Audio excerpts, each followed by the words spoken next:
Komiði sæl. Fyrstu stríðsárin sáu 2 félög revíusýningar í Reykjavík. Reykjavíkur annáll sem Haraldur Á. Sigurðsson, Morten Ottesen og Bjarni Guðmundsson stóðu að og Revían undir forystu Emils Thorodsens og Indriða Våge. Árið 1944 sameinuðust síðan þessi félög svo úr varð Fjallakötturinn, en aðstandendur hans voru Haraldur, Emil og Indriði. Fyrsta revíja Fjallakattarins var Allt í lagi laxi, frumsýnd í Iðnó fyrri hluta ársins 1944 og höfundarnir voru þeir 3 sem nefndir hafa verið. Það er óhætt að segja að Fjallakötturinn hafi hitt í mark með fyrstu revíju sinni. Allt í lagi laxi sló öll aðsóknarmet og var sýningum haldið áfram 1945, en svolitlar breytingar gerðar, einkum á söngum. Fyrsti þáttur revíunar gerist á skrifstofu Híbó, hins íslenska Bómolíu hlutafélags. Esekiel skrifstofustjóri, sem leikinn var af Jóni Aðils, kemur til vinnu og fer að lesa vísi. Hann hefur í fyrstu mestan áhuga á Tarzan, sem var myndasaga í vísi á þessum tíma, en brátt tekur hann eftir frétt þess efnis að þingið hafi samþykkt frumvarp sakamálarannsókn á hendur Bómolíufélugunum. Hann hrekkur við því svona rannsókn gæti komið sér afar illa fyrir hann. Forstjóri fyrirtækisins er Jón Span, leikinn af Alfreð Andrisinni. Hann er kallaður þetta því hann er alltaf á Spani og hugsar ekki annað en vinnuna. Kærasta hans, Svana, sem Inga Þórðardóttir lék, er ritari á skrifstofunni. Jón hefur nýlega verið dæmdur í nokkura daga fangelsi fyrir að aka fullur á símastaur, en Svana ver unnusta sinn dyggilega. Hann var ekki í neinu ástandi. Það var bara símastaurinn sem var svona órýmilegur að standa á vitlausum stað. Reyndar er Svana ekki alveg ánægð með kærastan, enda er það ljóst þegar hann mætir í vinnuna að hann hefur engan áhuga á henni og talar varla við hana nema til að lesa henni fyrir viðskiptabréf. Þegar Svana er farin, segir Esekiel Jóni frá yfirvofandi rannsókn og að hann hafi fengið símtal að Ísak Holmfast hreppstjóri sé væntanlegur þennan sama dag til að hefja rannsóknina. Jón Span sér ekkert athugavert við að bókhaldið sé skoðað, en hann fer að gruna margt þegar hann sér hvað Esekiel er flóttalegur. Og brátt kemur það í ljós að Esekiel hefur brennt bókunum. Hann er nefnilega búinn að margsvindla á viðskiptavinum fyrirtækisins, svo bókhaldið þolir enga skoðun. Jón verður bálreiður og segir að Esekiel sé versti svikarappur sem uppi hafi verið á þessari öld. Esekiel er staffírugur og segir að Jón veit ekkert það, öldin sé ekki hálnuð ennþá. Hann bendir Jóni á það að allir muni halda að hann, forstjórinn, sé líka flektur í málið. Nú eru góð ráð dýr, en þeim félögum dettur þá í hug að ráða einhvern annan í skrifstofustjórastöðuna og skella skuldin á hann. Þeir þekkja engan sem gæti verið nógu heimskur til þess nema Hálfdán gamla miðstöðvarkindara. Hálfdán, sem leikinn var af Haraldi Á. Sigurðssyni, er reyndar faðir Svönu kærustu Jóns, en Jón er ekki að setja svoleiðis smámuni fyrir sig þegar hagur fyrirtækisins er í húfi. Jón kalla nú Hálfdán til sín og segir honum að hann sé búinn að reka Esekiel og ætla að ráða Hálfdán skrifstofustjóra í hans stað. Hálfdán er að vonum hæstdánaður með þetta, en spyr hvað hann eigi að fá í kaup. Það sem þú átt skilið, segir Jón, en Hálfdán er fljótur til svars. Nei takk, fyrir svoleiðis skítakaup vinn ég ekki. Hálfdán heimtar fyrirframgreiðslu, enda veitir honum ekki af peningunum, því stúlkan okkur hefur nýlega krafið hann meðlag með barni sem hann hefur átt fram hjá Kálínu konu sinni, en Kálína var leikinn af Emilíu Jónasdóttur. Þetta verður auðvitað að fara leynt. Jón lofar öllu fögru og þeir fara. Svana, sem er orðin langþreytt á áhugaleysi Jóns, hittir gamlan kærasta, Leif Orlovski, Henni dettur það þjóðráð í hug að nota Leif til að gera Jón afbrýðis saman og Leifur alveg til í að taka þátt í því. Ísak hreppstjóri, leikinn af Lárusi Ingólfssyni, kemur nú til að rannsaka bókhaldið og með honum dóttir hans, blaðakonan Ísa Ísaks, sem Áróra Halldórsdóttir lék. Henni líst vel á Esekiel og svo að sjá að þau ætla að ná saman, en ástin fljót að kulna hjá Ísu þegar hún kemst að því að Esekiel ekki skrifstofustjóri heldur miðstöðvarkindari, en við því starfi hefur hann tekið af Halldóni. Það var algengt að Lárus Ingólfsson færi með fleiri en 1 hlutverk í revíum, til dæmis lék hann 5 hlutverk í Halló Amerika. Í Allt í lagi lagsi lék hann líka fleiri hlutverk en Ísak hreppstjóra. Eitt þeirra var bróðir hans Jóns, eins og því lýst í leikskrá. Sú persóna virðist hafa haft lítið annað að gera í revíunni en að syngja einn frægasta söngin í henni, Jón og ég, við vorum eins og bræður. Við höfum reyndar ekki hljóðritun með flutningi Lárusar á söngnum, en Skagakvartettinn flytur nú söngin Jón og ég.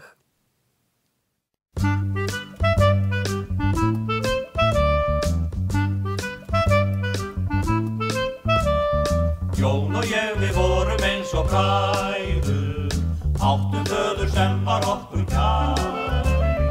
Ekki skorti okkur heldur mæður, því ei það reyndust færri verið 2.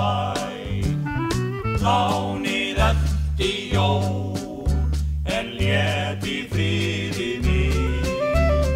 Lánsami Jón, ég öfunda þig. Við vorum látnir ganga mennta vegi, Jón var stúdent 1901. Faðir minn var afskaplega feginn, en fyrir mér það gekk ekki eins greið. Lánið eftir Jón, en lét í friði mig. Lánsami Jón, ég öfunda þig. Nonni bróðir lærður var í lögum, á lokaprófi varð hann númer 1. En mér gekk alltaf ill í flestum fögum, og fékk í engu 0 kom ekki nei. Lánið eftir Jón, en lét í friði mig. Lánsami Jón, ég öfunda þig. Loks kom aðar bað ég hennar fyrsta sagði jamm og kisti mig. Yndisleg var ást okkar í fyrstu, sjónd og hana bara fyrir sig. Lánið eftir Jón, en lét í friði mig. Lánsami Jón, ég öfunda þig. Nonni bróðir kúri nú í kistu, sem kostaði meir en til átti það svín. En ég stjúpi barnana hennar fyrstu, því fyrsta Jóns núna kona mín. Lánið eftir Jón, en lét í friði mig. Lánsami Jón, ég öfunda þig. Lánið eftir Jón, en lét í friði mig. Lánsami Jón, ég öfunda þig.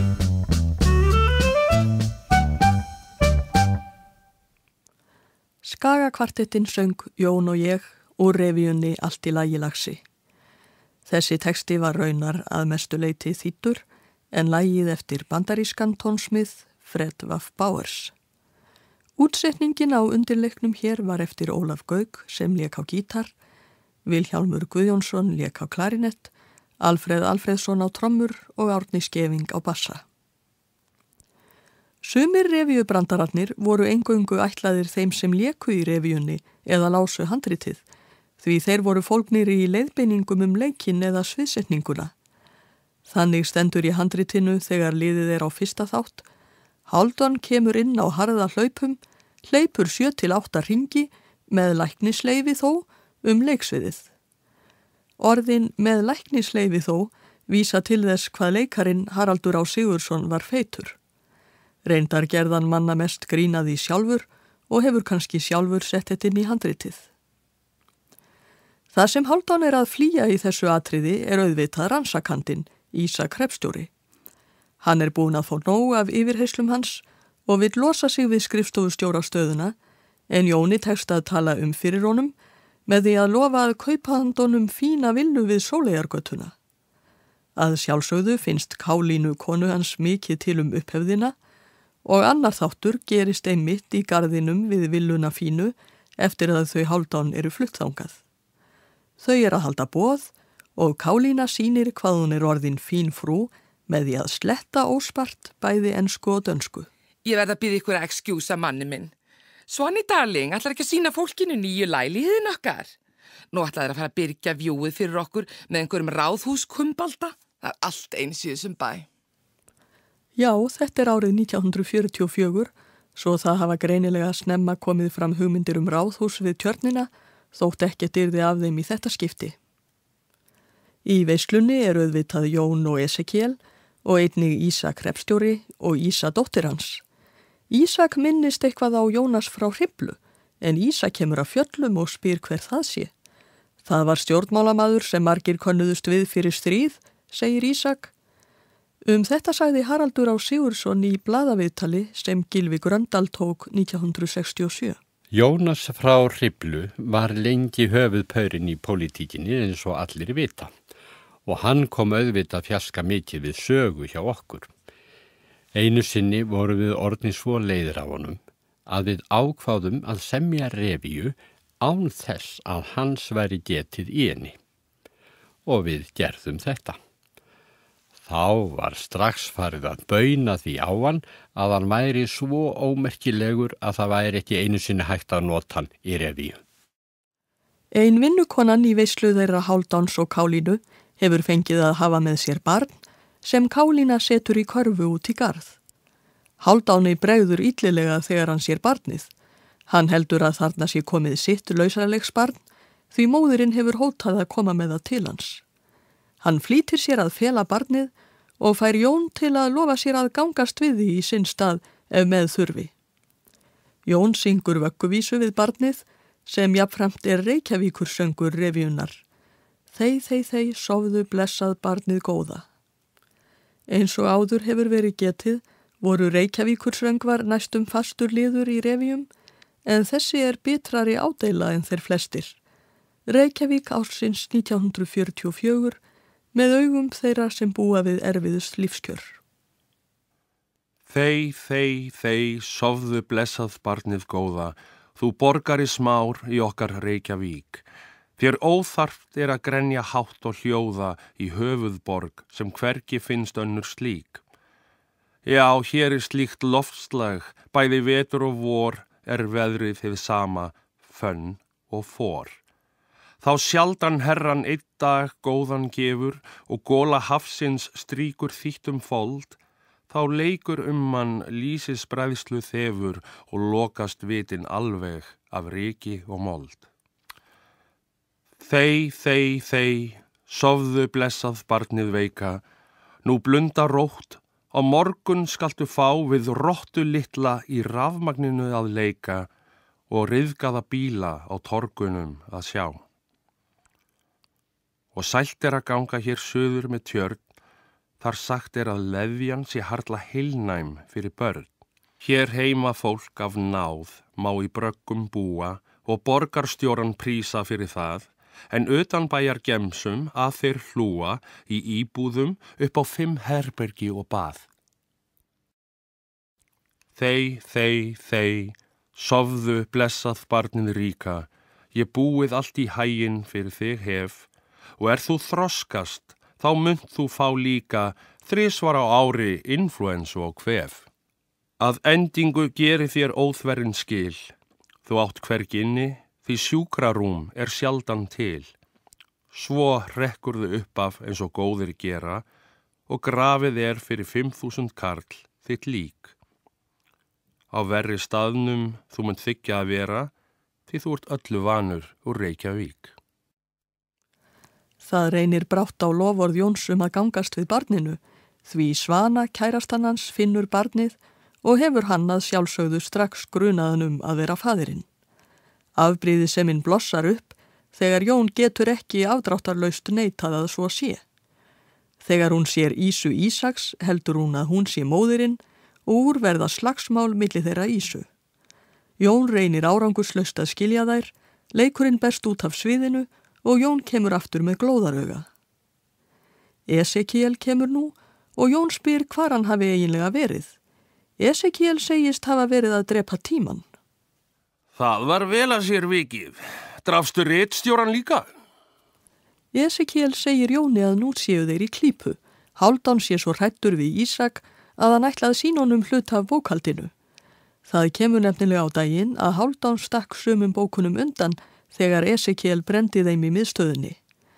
Þeir verða ásáttir að halda því fram að Hálfdán sé geðveikur og koma honum á klepp.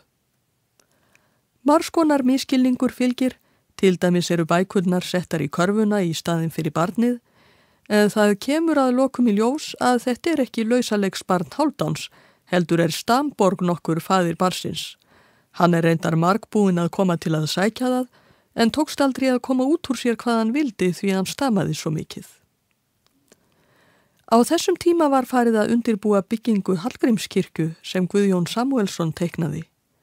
Hálfdán segir við Jón að hann ætlaði heita á einhverja kirkju ef hann losni við frekara reks út af sínu barni. Hann segist hafa heyrt að Hallgrímskirkja eigi að líkjast einhvers konar ljóni og veltir því fyrir sér hvað það eigi að þýða. Það auðskilið mál. Hún verður rándýr. Og svo sunginn söngurinn Hér kunna menn kirkjur að reisa, en í sýningunni 1945 voru aðrar kirkjuvísur settar í staðinn, sungnar við dægurlagið Pistolpakkin Mamma eftir Al Dexter. Þar voru nefndir ýmsir kirkjunarmenn, svo sem Sigurgeir Sigurðsson biskup.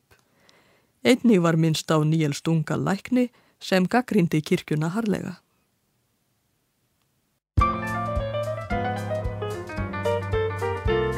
Á kirkjulífið íslenska komið talsvert snið, en kenni menn mér eigumenn sem enginn lítur við. Séra Jakob Jónsson messar einna mest, hann alveg ágætt efni sveita prest, og sjálfur herra biskupinn var boðinn vestur að borða þar en best þó var að blikka stjörnurnar. Hann gerði móða lukku vestur frá hjá þeim, og það hálfgerð synd að hann skyldi koma heim.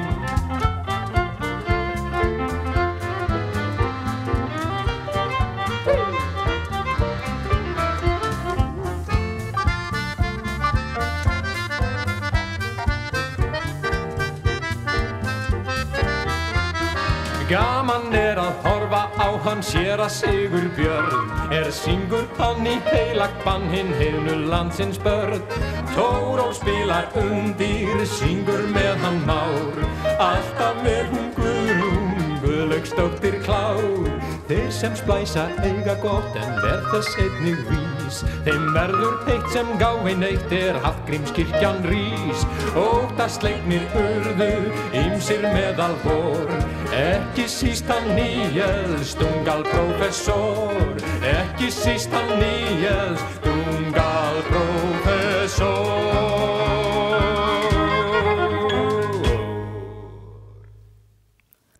Egill Ólafsson söng kirkjuvísur, Árni Elvar lék á píanó, Grettir Björnsson á harmoníku, Sigurður Rúnar Jónsson á fiðlu, Guðmundur Einarsson á trommur og Helgi Kristjánsson á bassa. Þriðji þáttur revíunar gerist í annari veislu hjá Hálfdáni og Kálínu. Það grímuball og að hætti virðulegs gestgjafa ætlar Hálfdán að halda ræðu, en lendir í svolitlum vandræðum þar sem hann finnur ekki blaðið með ræðunni á.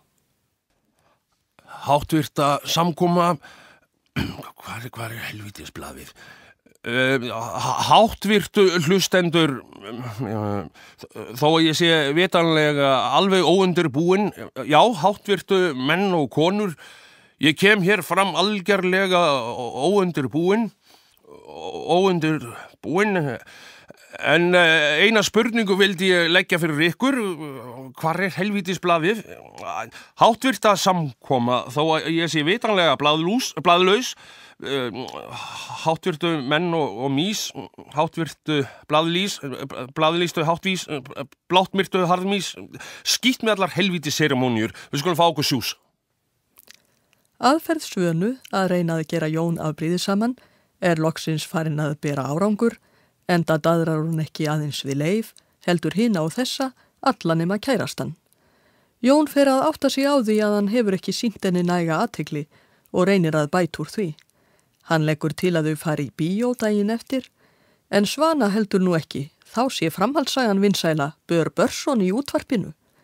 Nú Helgi Hjörvar líka farin að stinga undan mér, segir Jón og líst ekki á blikuna. Leifur hefur annars nóg að gera í veislunni, því hann á fleiri gamlar kærustur en Svönu, til dæmis Bíbi í skrifstofumei. Hann rifjar upp kynni sín við hana með söngnum Manstu það mær, sem sungin við lagið Besame Mucho eftir Consuelo Velázquez. Það var Hermann Guðmundsson sem lék Leif og við höfum hljóðritun þar sem hann syngur söngin.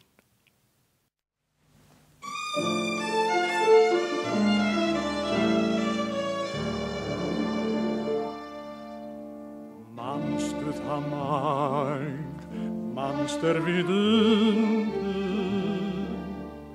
við Beneventum höfði og seg á jörð.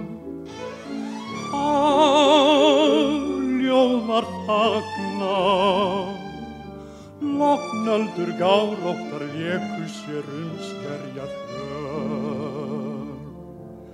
Manstu það mær, mararbrúnista, merlaði ennþá við sólroðans glíð. Sækirtar strandir, hljóðlátar sveipuðu síðkvöldsins bláa líf. Sátum við hlið við hljóð eftir dagsins klík, aldrei gleymst slík gleði mín. Hélt ég að hjarta mér hvíslaði eyru þér, ó, hversu elska ég þig. Manstu það mær, mánin gæðið, láfjöllin yfir og glitraði gránmosans fönn. Þú gafst mér þitt hjarta, fulluðar sælan ég þér í famni höld.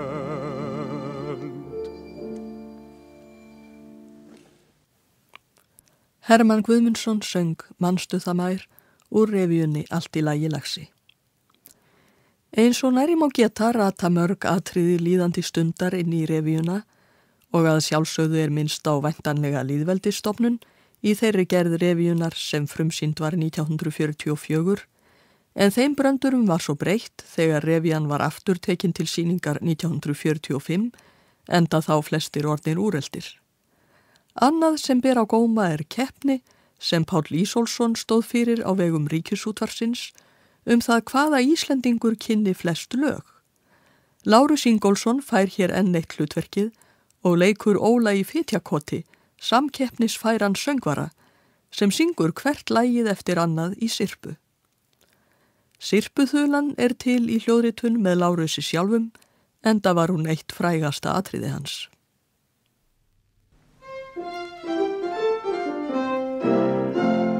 Ég man þá tíð í minn og næmir milli bæja, hér var nokkur spotti, þá suðri fjörð tók dag að drauja sér.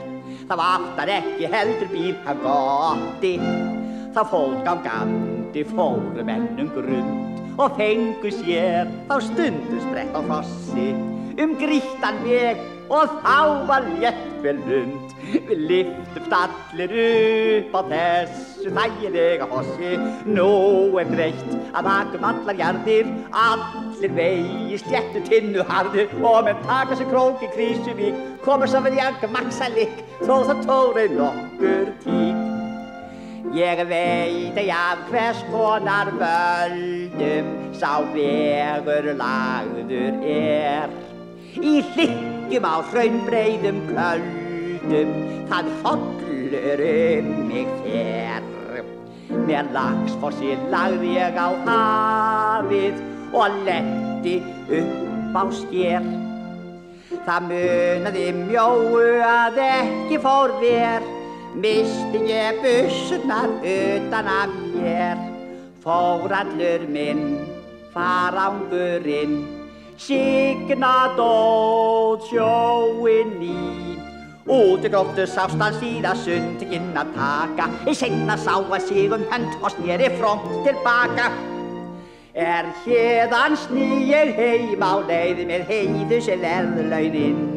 Ég helst vil aka í hlykkjum og halda Hvalfjörðinn. Þá fýsti mig hingað að fá að finna sem móðast, útvarpið að máli og sýna honum Páli hvernig syngja á.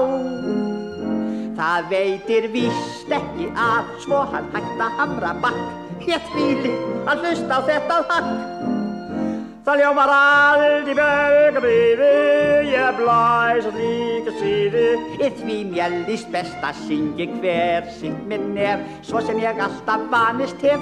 Þjóðkostlög, þau mér finnst þjóðlegust og vandaminnst.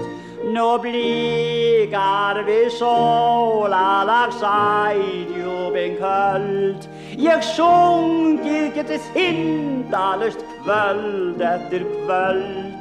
Men greina á sönglögum slíkum bestum mun og svo á þeim kaldalons og kallarun sem ekki standast athugun. Spinn, spinn, ég man ei meir. Jú, það var þá eitthvað fleir. Nei, jú, það var víst eitt. Nei, það var þá ekki neitt.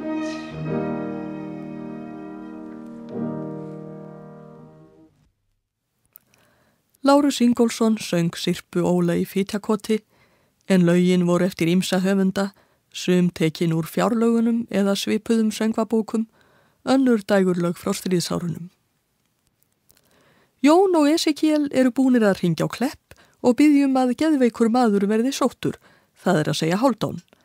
Svo illa vill til að mennirnir frá Kleppi sjá Ísak þar sem hann að æfa nútímadans sem skrifstofumeyjarnar Bíbí og Blaka hafa kennt honum. Þeir halda auðvitað að hann sé geðveiki maðurinn og taka hann umsvifalaust. Á meðan ná Ísa og Esekiel aftur saman, því Jón segir henni að hann sé í rauninni skrifstofustjórinn. Ísa og Esekiel syngja saman söngin Mig langar að fara í mömmuleik við þig, við lagið Noughts and Crosses eftir George Formby. Til mynd af Áróru og Jóni Aðils að syngja þennan söng, þar sem Áróra í hálgerðum dúkkukjól og Jón Aðils í matrósatreyju og stuttbuxum. En því miður hef ég ekki fundið hljóðritun af honum. Guðrún Ásmundsdóttir leikkona raulaði hins vegar fyrir mig lagið, svo að fá mætti hugmyndum hvernig það hefði hljómað. Mér langar að fara í mömmuleik við þig, það læsti sig einhver fiðringur mig, fyrst ég sá þig forðum, fór hjarta mitt og skorðum og þeberinn mæltist 50 stig. Að innvortis ólgu ég alla tappi nú langar mig aldrei neitt að skemmta mér, í dinnera og dansa, mér dól við aðra sjansa, en bara leik í mömmuleik með þér.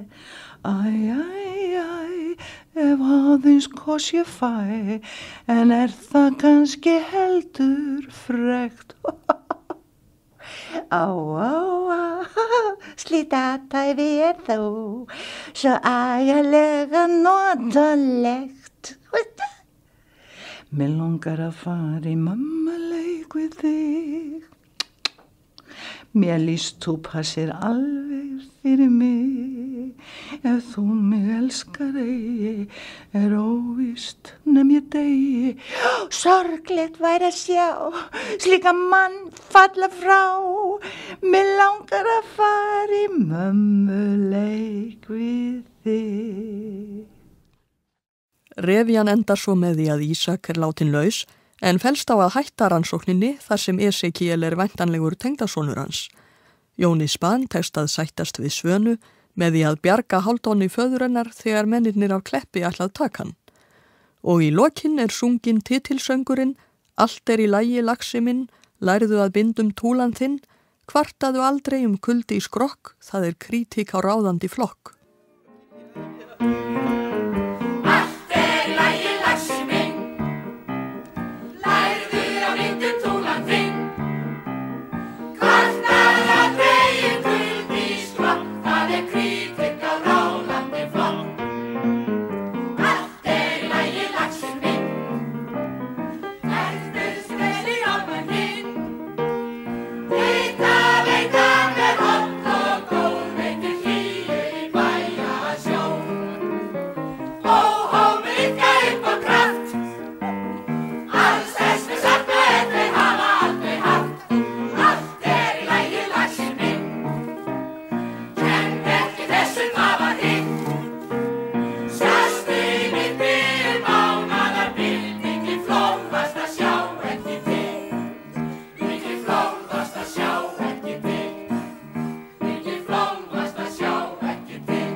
Það voru leikarar hjá leikfélagi Reykjavíkur sem heyrðust þarna syngja titillagið úr revíunni Allt í lagi laxi, en Magnús Pétursson lék á píanó.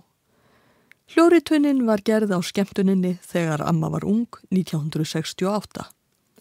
Lagið stríðsáradægulagið This is the Army eftir Irving Berlin, spánýtt þegar revían var frumsýnd. Eins og framhefur komið voru flestir söngvarnir í Allt í lagi laxi sungnir við erlend dægurlög frá þessum tíma.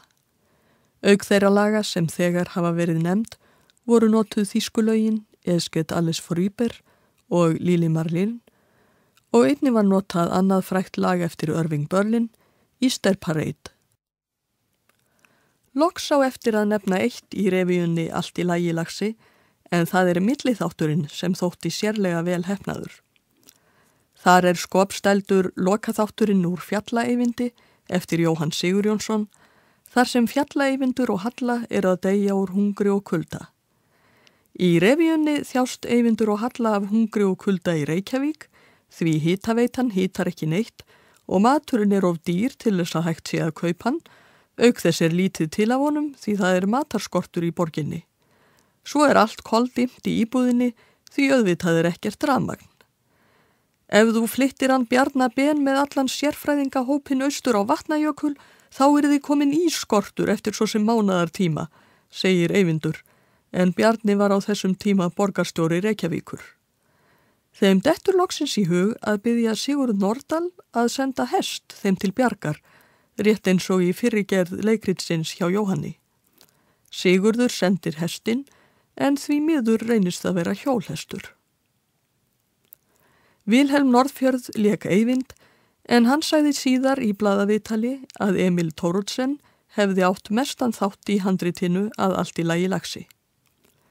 En þetta var síðasta revían sem Emil vann að. Hann dó úr lungnabólgu árið 1944 og lifði ekki að sjá revíuna færða upp aftur 1945. Þar var einn besti revíuhöfundur landsins fallinn frá, aðeins 46 ára gamall, búinn að starfa við revíur frá 1925, bæði sem textahöfundur og tónskáld. Eins og áður var getið varð Allt í lagi laxi geysi vinsæl og var einnig tekin til sýningar í Vestmannaeyjum og á Akureyri, þar sem nokkrum Akureyrasöngvum var bætt við. En það voru ekki allir hrifnir af Allt í lagi laxi né revíum yfirleitt, þær vöktu hneykslun sumra. Jón Pálsson, föðurbróðir Páls Ísólfssonar, gerði í bók sinni Austantórur samanburð á leikstarfsemi á Stokkseyri og Eyrarbakka í lok 19. aldar og leikhúslífi samtíðarinnar í Reykjavík og sagði: Leikir þeir æfðir voru og oft sýndir voru allir bráð skemmtilegir og vel valdir og gagnstæðir leikjum þeim flestum sem sýndir eru við óhemju aðsókn hér í höfuðstaðnum, til dæmis eins og Stundum og stundum ekki eða Allt í lagi laxi og fleiri þess konar skrípaleikir. Og í 3. bindinu af Austantórum sagði Jón: Leikendurna austur þar mér óhætt að segja að enginn þeirra hefði fengist til þess að leika níð og svívirðingar mæta menn og góð málefni, eins og revíur þær leikendur hér eru sólgnir í að sýna. Og í tímaritinu Leikhúsmálum 1947 kvartar leikhúsmaðurinn Lárus Sigurbjörnsson undan revíu farganni og skrípaleikjum undan farinna ára. Þótt Lárus hafi að nokkru leyti haft horn í síðu revíana, lét hann það ekki aftra sér í vísindalegri söfnun sinni á leikskrám og öðrum leikhúsgögnum og safn hans, sem nú varðveitt hjá Landsbókasafninu, hefur komið mér að miklu gagni við rannsóknir fyrir þessa þætti. Eiga allir sem skoða sögu íslenskrar leiklistar Lárusi Sigurbjörnssyni mikið að þakka.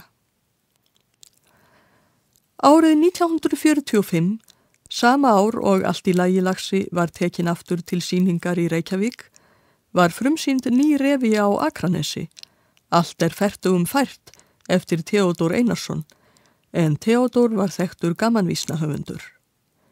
Revían varð mjög vinsæl og ein þeirra sem sá hana var Bjarnfríður Leósdóttir, sem var rúmlega 20 þegar hún var sýnd.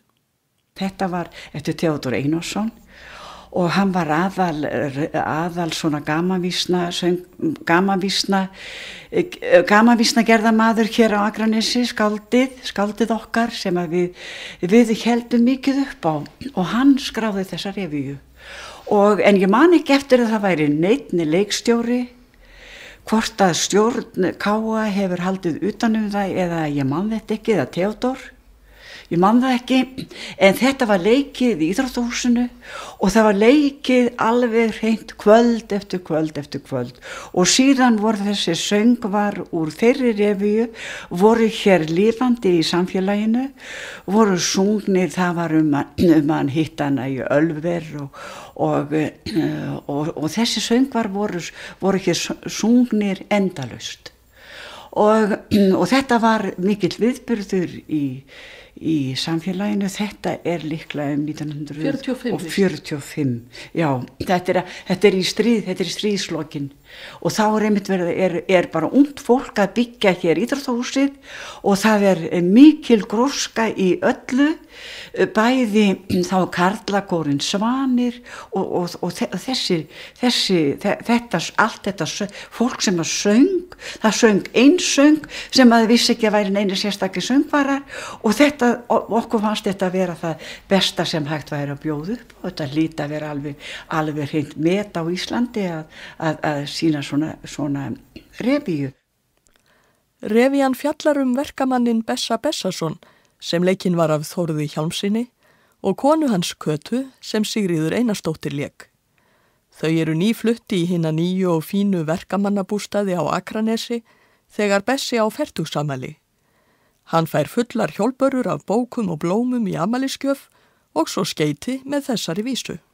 Þú ert fagur í fallegu dressi, fagur sem blómvöndur þessi, þú líkist mest fallegu fressi, bæði fullur og ófullur Bessi. Best af öllu þó að Bessi gerður að sérstökum ambassador Akranesbæjar. Móna, dóttir þeirra hjóna, kemur í afmælið með Mögsu, vinkonu sína, og kynnir hana hátíðlega fyrir foreldrunum, enda hún afar forfrömmuð. Hún hefur líka siglt og svo var hún trúlofuð Tarsan. En það slitnaði upp úr því að hún sá það í vísi að hann var farin að dingla við aðra. Hér er aftur vísað til myndasögunar Tarsan í vísi. Annar þáttur revíunnar gerist í skemmtistaðnum Ölveri í skólendi skammt fyrir utan bæinn. Bessi og Kata eru þar, en Kata verður fyrir svo litlu óhappi. Þar slitnaði sokkabandið mitt. Áttu 2 aura eða 5 aura? Á þessum tíma notuðu konur nefnilega oft smápeninga til að festa sokkana við götin á sokkaböndunum, en Bessi segist aldrei eiga neitt klink núorðið og fær henni 100 króna seðil. Það er í þessum þætti sem sungin er söngurinn Það var í Ölver ég fann hana Fríðu, sem Bjartfríður myndist á hér áðan, en því miður höfum við ekki hljóðritun af honum né öðrum söngum úr Allt er fertugum fært. Söngvarnir voru flestir við erlend dægurlög og 3 þeirra við sömu lög og notuð voru í Allt í lagi lagsi, This is the Army, Easter Parade og Besame Mucho. Lokaatriðið gerist í veislu á Hótel Hollywood í Reykjavík. Þar er Bessi heiðursgestur sem ambassador Akranesbæjar. Í veislunni rekur hvert skemmtiatriðið annað, meðal annars syngja Omar Sinatra og Solon Crosby, þjónatríó syngur nokkur lög og 3 stúlkur sem hafa verið að daðra við Bessa syngja lagið Lífsgleði njóttu. Ein þessara stúlkna var Sjöfn Jóhannesdóttir. En þið voruð að syngja þarna 3? Já, við letum hafa okkur út í það. Það var ágætt. Voru þið ekki miklar söngkonur? Nei, alls ekki, engin okkar. Aldrei sungið fyrir síðar, opinberlega. En þið voruð að leika þarna 3 glæsilegar stúlkur, var það ekki, sem voruð að daðra svo lítið við Bessa aðalpersónuna? Áttum að vera þarna til skrauts, hvort svo við verið það ekki. En Sjöfn er ekki í vafa hver hafi verið aðal stjarna sýningarinnar. Það var nú Sofía Karlsdóttir, hún var langi yngst og hún leik þarna Carmen Miranda og gerði voðalega miklu rukku, dansaði og söng. Já, í þessari revíu kom í fyrsta skipti fram ung stúlka að nafni Sofía Karlsdóttir, en hún átti síðar eftir að verða fræg revíusöngkona og kemur meira við sögu seinna í þáttaröðinni. Á hópmynd úr revíunni má sjá hvar hún stendur í miðjum hópnum með hatt eins og Carmen Miranda. En hverji voru nú mestir söngmenn þarna í revíunni? Það voru karlmennir mestu söngmennir, Valdemar Indriðarsson og Bjarni Júlíusson og Sigurður Björnsson, þeir voru mestu söngvararnir. Ég held að það var nú engi stórsöngvari hjá kvenfólkinu, en þeir sunga allar. Það voru einmitt þessir 3 sem mynduðu þjónatríóið og hljómsveit Edvards Freirikssonar, EF-kvintettinn, setti líka mikinn svip á sýninguna, enda gat hún spilað á sviðinu í hótelatriðinu. Og svo er hljómsveit þarna, hún sést á sviðinu. Það er EF-kvintettinn sem var afskaplega þekkt bara og þótti mjög góð. Eftirsótt, Edvards Freiriksson var þar sprautan og þótti spila afskaplega vel á harmoníku. Eitt af því sem hljómsveitin lék var bandvittlaus slagari, eins og segir í handriti. Leikritinu lauk svo með því að allir dönsuðu La Conga. Höfundur revíunnar, Theodor Einarsson, samdi stundum sjálfur lög og er frægast lag hans Kata Rokkar sem framkom í kringum 1960. Hann mun þó ekki hafa samið nein lög fyrir revíuna. Ég ræddi hann við Ragnhildi dóttur hans. Var hann glaðlyndur í daglegri umgengni líka? Já, hann var það. Hann hafði frekar léttskap og fannst alltaf nauðsynlegt og hann sagði alltaf að það þyrfti að vera húmor í lífinu. Það væri nauðsynlegt. Þannig að hann var mjög glaðlyndur og skemmtilegur. En hann samdi bæði texta og jafnvel lög líka. Var hann passasamur með það sem hann samdi? Mér finnst það nú ekki núna þegar ég er að reyna að koma reyna að finna út úr ýmsu að því nú erum við að reyna svona að höndla það þannig að það er margt til sem hann hefur skrifað nafn sitt undir en svo líka til ýmslu sem hann passaði ekki upp á og það er kannski verra núna í dag að það skulle ekki hafa verið gert. En við því ekkert að gera. Það var nú oft þannig á þessum árum að menn sem sömdu svona efni kannski lögðu ekki svo mikið upp úr því að það varðveittist. Akkurat. Þeir töldu sig ekki vera skáld. Þetta voru svona bara efni fyrir skemmtanir og það var bara voða gaman og skemmtilegt að gera það með það var og yfirleitt ekki tekið neitt peningu fyrir það, fólk, allavega í hans tilfelli veit ég. Og þá afhenti hann þetta bara í einriti og þar að reyndi var því aldrei skilað aftur jafnvel. Við ljúkum þessum þætti með gamankvæði eftir Theodór hið eilífa vandamál stríðsáranna. Íslenskur sveitapiltur missir kærustu til Erlends Hermanns, þótt þessi piltur látið að reyndar ekkert gera sig orðlausan. Lagahöfundin veit ég ekki, en það Sigríður Hannesdóttir sem syngur kvæðið Dalasveitnin eftir Theodór Einarsson. Í næsta þætti verður fjallað revíuna Upplyftingu. Ég þakka áheyrnina, verið sæl.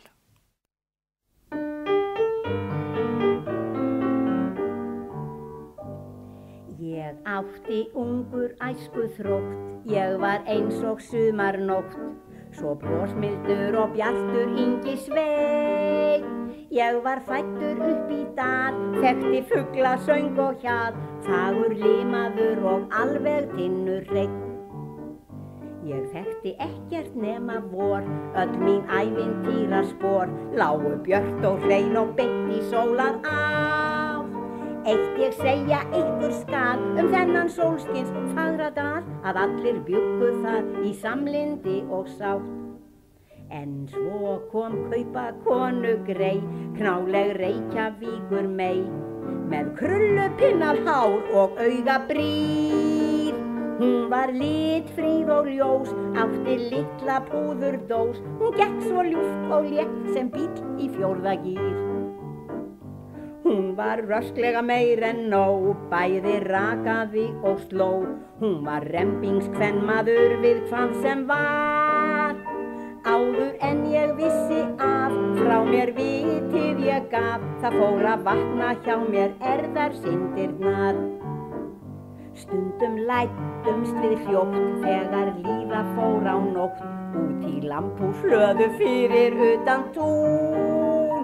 Þar í hringuðum straum, ástar gleði og glaum, við gættum einskis, hvorki ég eða hún. Ég var 16 ára grey, hún var 17 ára mey, ég var sveitadrengur, hún var borgardrós. Hún var svo kittlandi kát, hverjum manni eftir lát, ég fann hún kveikti í hjarta mínu ljós. Þar sem ástin kyndir bár, þar sem amor klingir skár, það kemur engri elsku mömmu við. Og hún kveikti sér í smók, þar að komað við ég tók, svon í kurteisi og sveita manna sið. Svo var það eina ágústnótt, þegar allt var kyrrt og hljótt, að við komum heim af dansleik ofan úr dal. Að við bundum okkur heit, hún frá sjó en ég úr sveit, það orðlengja ei meira ég skal. Þetta skot var ekkert grín, það var ást við fyrstu sýn, alveg ósvikið kaupakonu skot. Hún var 17 ára mey, ég var 16 ára grey, það var svei mér ekkert pipar ástarlót. En svo haustið fór hún heim, það var huggun okkur tveim, að réttirnar við skildum skell okkur. Inn í heilagt hjónaband, inn í hamingjunar land, á ástarhælkrók skildi enginn leggja okkur. Og svo með Laxfoss fékk ég far, feiknaglaður þá ég var, þó til sjóveiki ég fjári mikið fann. En ég var óðara hress, ég hugsaði til þess, að á bryggjunni mín biði unnustan. En Laxfoss lagði að, lítil huggun var mér það, því að kærustuna hvergi þar ég sá.